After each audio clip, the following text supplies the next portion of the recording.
Can Aquaman command Godzilla with his telepathy? Aquaman is one of the most powerful beings in the DC universe. He has super strength, durability, speed, agility, stamina, senses, reflexes and endurance far beyond those of even the most peak human athletes. Arthur Curry is also a master strategist and tactician, as well as being an expert hand-to-hand combatant, and is the only person on Earth who can actually talk to sea creatures, controlling them if they are friendly enough towards him. But what about commanding giant monsters, like say, for example, Godzilla? Well, let's find out. Now, this all depends on whether or not Godzilla can understand Aquaman in the first place. If he does, then yeah, sure, he might be able to command him. But how well does Godzilla actually understand English? For that matter, does he understand any human languages at all? Well, according to the Monsterverse franchise, Godzilla doesn't really speak in full sentences. Instead, he communicates through bioluminescence and roars, as shown in Godzilla vs. Kong. It's implied that even other kaijus can understand Godzilla because they do react to his roar. So yes, I guess that Godzilla does communicate through language of sorts, but it's just not a language that humans can understand. In fact, in Godzilla vs. Kong, Dr. Elian Andrews tries to communicate with Godzilla by showing pictures of her late husband, which causes him to become agitated. This shows that Godzilla does have some sort of intelligence, as he was able to recognize his own picture. It's just that whatever language he speaks, humans certainly don't understand it. But that doesn't mean that Aquaman would have better luck. After all, Aquaman talks to fish, and fish aren't exactly known for their high intelligence. Then again, as we saw in the 2018 Aquaman movie, he did manage to get the octopus, which has a higher intelligence than your average fish, to come under his control. But the octopus could still only understand simple commands like attack or kill. So, while it seems like Aquaman's telepathic powers over sea life depend on how intelligent the creature is, it's safe to assume that Godzilla would be far too intelligent for that kind of simple-minded control. Then again, there is the possibility that Aquaman may not need to use telepathy to control Godzilla at all. Maybe instead he could simply trick him into doing what he wants him to do. I mean, if Arthur Curry can convince a bunch of tuna fish to let him ride them like a surfboard, maybe he could somehow convince Godzilla to let him ride him like a giant seahorse. Of course, assuming that Godzilla would even let Aquaman get close enough to attempt to mount him in the first place. Godzilla is obviously very hostile towards humans, and anything that gets near him will be met with atomic breath, which could make things difficult for our heroes.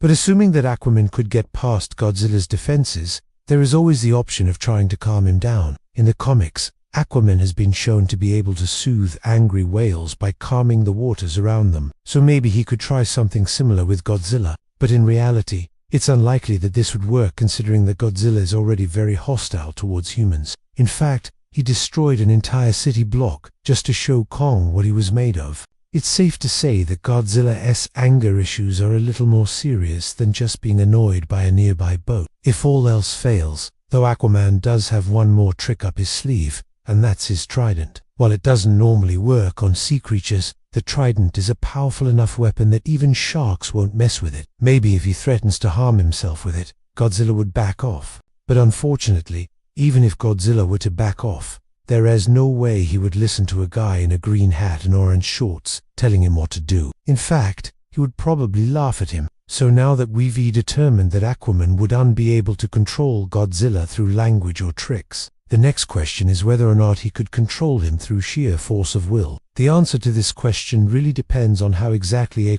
are they more mental in nature, like Jean Grey's telekinesis, where she needs to be in close proximity to her target and make physical contact with them, or are they more spiritual in nature, like what's known as the Phoenix Force, which amplifies whoever bonds with it and allows them to control others with their mind? Well, based on what we've seen from Aquaman, it seems that his powers fall somewhere in between the two. Arthur Curry has demonstrated the ability to telepathically call to any sea creature within range, regardless of species. But it seems that he needs to make eye contact with the creature he is trying to communicate with. Otherwise, they'll just ignore him. So perhaps Aquaman would be able to influence Godzilla's mind if he stared directly at him long enough. After all, we have seen that Aquaman is able to calm down large groups of animals, including sharks, whales and dolphins. So maybe he would be able to calm down a giant radioactive lizard as well. But unfortunately, this is where the theory falls apart. You see, when Aquaman calls to sea creatures,